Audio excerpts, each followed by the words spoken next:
Selamat siang teman-teman Otomotif TV, apa kabarnya? Semoga semua dalam kondisi sehat dan bahagia selalu saat menonton video ini ya, amin.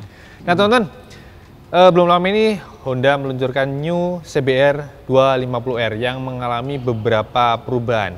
Nah di video kemarin yang pertama, ternyata banyak teman-teman yang menuliskan pertanyaan lah. Nah kali ini saya sudah bersama ahlinya, bersama Pak Endro Sutarno. Halo Pak. Halo. Apa kabar Pak? Alhamdulillah. Nah, beliau ini dari Technical Service Division PT HM ya Pak? Betul ya. Nah jadi sekarang saya mau nanya-nanya, menyampaikan segala macam pertanyaan yang dari teman-teman gitulah. Ada banyak hal.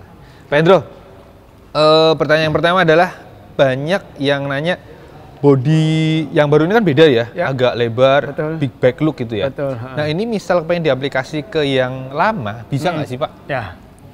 Jadi prinsipnya itu kalau kita mau modif ya, modif ya bisa, cuma banyak sekali. Jadi dari depan sampai ke belakang.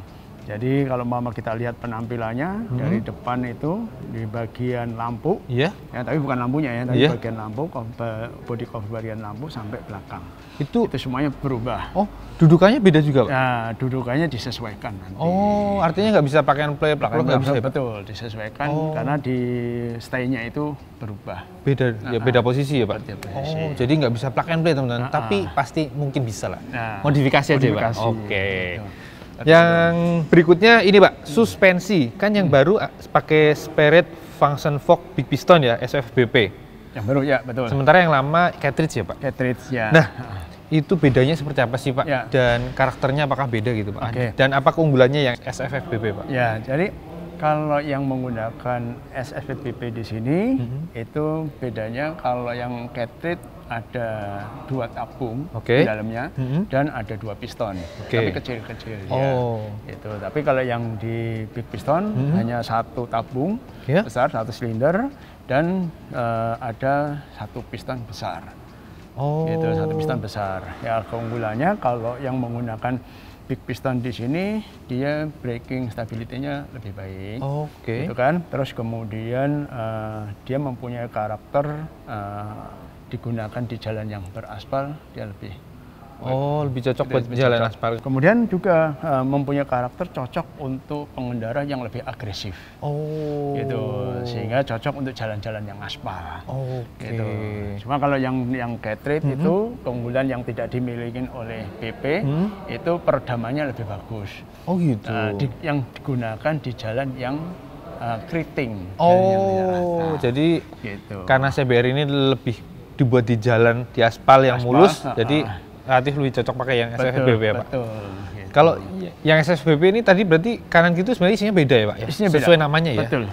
Jadi kanan kiri beda isi. Kanan beda. Jadi baik yang traction ya sama damper itu yang satu cuma damper doang. Itu masing-masing fungsinya ya. Betul. Gitu. Oke. Sekarang kita lanjut yang selanjutnya, kita bahas mesin. Ya. Kebetulan di depan kita ini sudah ada bongkaran mesin CBR 250R yang baru. Kemarin ubahnya kalau nggak salah kan ada rasio kompresi naik, dan segala macam, dan tenaganya naik sekitar 1 HP ya Pak. Nah, diterangkan lebih lengkap dong Pak, ubahan detailnya, update-nya apa aja, seperti apa Pak? Jadi basic awalnya engine ini itu basic dengan mesin yang di tahun 2020. Yang SP ya Pak? Yang SP di tahun 2020. Karena yang 2020 kan sudah power up juga kan ya. Yang sudah naik perbandingan kompresinya kan. Yang jadi tadinya 11,5 jadi 12,1 ya Pak ya. Sekarang dari 12,1 menjadi 12,5. Naik 0,4 ya. Ya, 12,5 ini apa yang berubah untuk menaikkan perbandingan kompresi? Yang adalah di bagian cylinder head. Gitu. Di papas Pak? Ya, di cylinder head ini di papas nih. Kira-kira diberpas di 0,16 mili. Nah, sehingga di bagian ruang bakar ini akan lebih pendek. V1 ya, kalau istilahnya di motor bakar, V1 ya di sini otomatis lebih pendek, ruang bakarnya lebih sedikit. Lebih sedikit kan? Nah, sehingga bisa meningkatkan perbandingan kompresi, rasio perbandingan kompresi. Dengan asumsi kalau perbandingan kompresinya tinggi, maka powernya akan lebih baik. Karena tekanannya lebih kuat, pas meledaknya lebih maksimal. Tapi harus didukung Apa itu, Pak? Didukung oleh bahan bakar dan udara yang masuk ke dalam ruang silinder, yaitu ditingkatkan volumetric efisiensinya. Oh, caranya gimana tuh, Pak? Gitu, caranya meningkatkan volumetric efisiensi. Yang pertama yang dirubah adalah di bagian camshaft. Oh, camshaft. In-nya. Ubahnya gimana, Pak? Ubahnya sudutnya rubah dan liftnya juga lebih tinggi. Oh. Gitu. Kalau mama yang sebelumnya di tahun 2020 itu clap in membuka 5 derajat sebelum TMA, terus akan menutup di 30 derajat setelah TMB. Nah, yang di sini berubah menjadi 4 derajat sebelum TMA dan menutupnya 34 derajat setelah TMB. Jadi lebih lama ya, Pak? Pak? Lebih lama ya. Nah, kemudian tadi liftnya lebih tinggi, otomatis bukaan klepnya lebih lebar. Lebih tingginya berapa, Pak? Tingginya nambahnya berapa? 0,1 mili. Oke. Kelihatannya tipis, tapi untuk cam 0,1 efeknya pasti ada, Pak. Ya. Tapi juga didukung karena bahan bakar masuk itu harus alurnya juga harus lebih baik, yaitu di bagian intake portnya. Intake manifoldnya ya, Pak?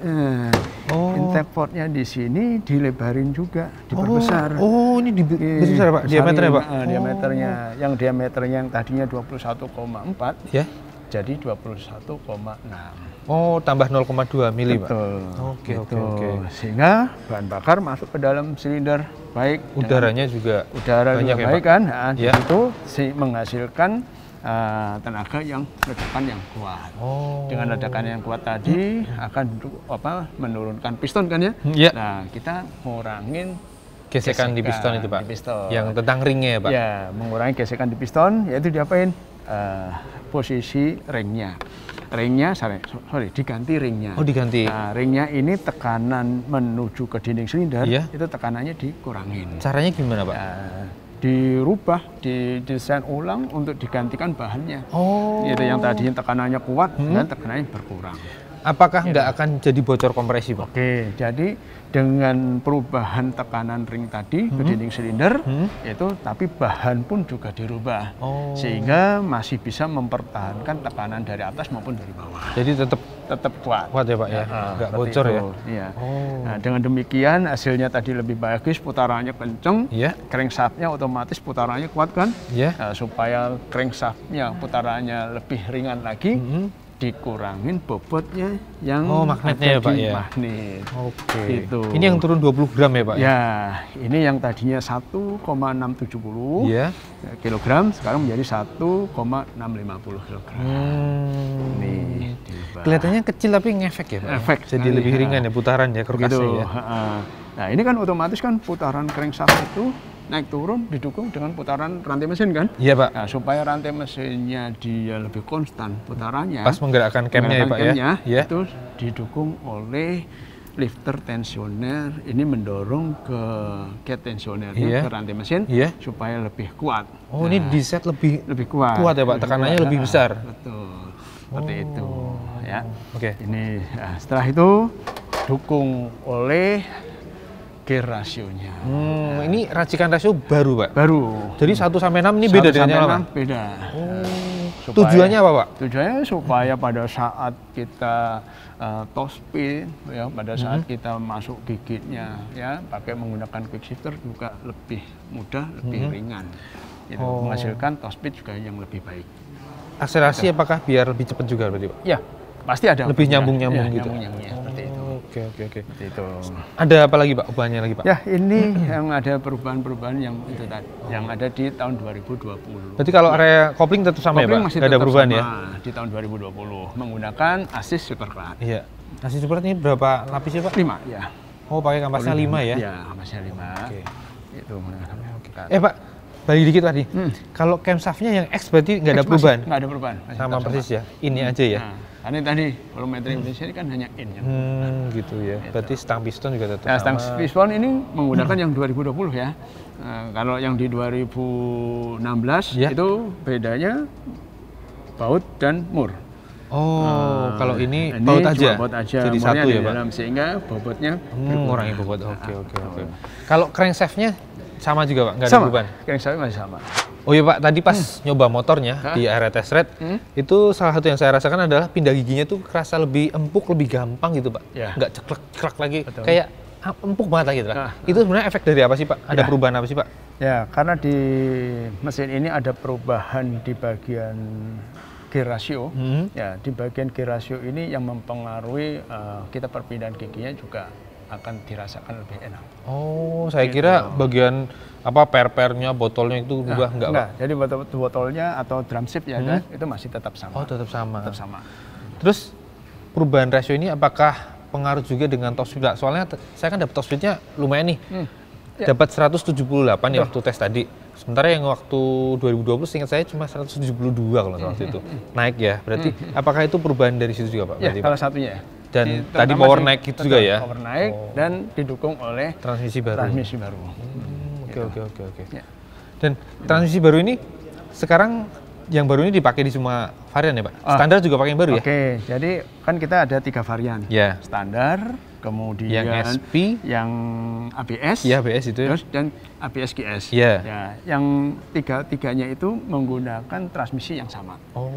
Transmisi baru. Tapi untuk power up-nya hanya di ABS dan hanya di ABS GS. ABS GS ya Pak? Oke. Oh ya Pak, rasio kompresi kan sekarang naik nih, jadi 12,5 banding 1. Itu bahan bakarnya Pak nih Pak, yang sesuai yang direkomendasikan oleh AHM itu apa nih Pak? Jadi sesuai dengan spek, spek yang kita gunakan untuk tes di sini, kita menggunakan RON-nya yang 90. 90 Pak? 90 12,5 banding 1 Pak? Tinggi. Atau lebih tinggi. Jadi artinya pakai 92, 95, 98 lebih baik Pak? Lebih baik ya. Kalau optimalnya pakai yang berapa Pak? Optimalnya sesuai dengan spek tadi, 90. 90 aja Pak? Rasio kompresi setinggi itu? Ya, 90. Karena disesuaikan dengan bahan bakar yang gampang ditemukan di Indonesia Pak? Betul. Cuma kalau kita powernya kepengen maksimal, ya lebih baik lagi ya gunakan yang lebih tinggi. 92 atau 95 seperti itu. Ada maksimalnya nggak Pak? Maksimal Pertamax Turbo 98 gitu atau maksimal 95 aja gitu? Ya, kalau hitungan dari maksimalnya sih nggak ada ya. Nggak ada? Nggak ada datanya. Cuma yang kita rekomendasikan ya antara 92, 95. 92 atau 95. Oke. Itu ya teman-teman, jangan salah. Boleh sih diisi 90, tapi pakai yang lebih tinggi lebih baik. Lebih baik, ya gitu. Oke, berarti kalau ngomongin bahas mesin sudah itu semua update-nya ya Pak? Nah, terus ada lagi yang nanya ini Pak, tentang quick shifter. Ada yang nanya, bisa nggak sih yang varian standar atau yang varian SP atau yang ABS pengen ditambah quick shifter Pak? Ya. Biar sama dengan yang tipe quick shifter. Sebenarnya susah Mas ya. Susah. Susahnya itu banyak sekali yang dirubah.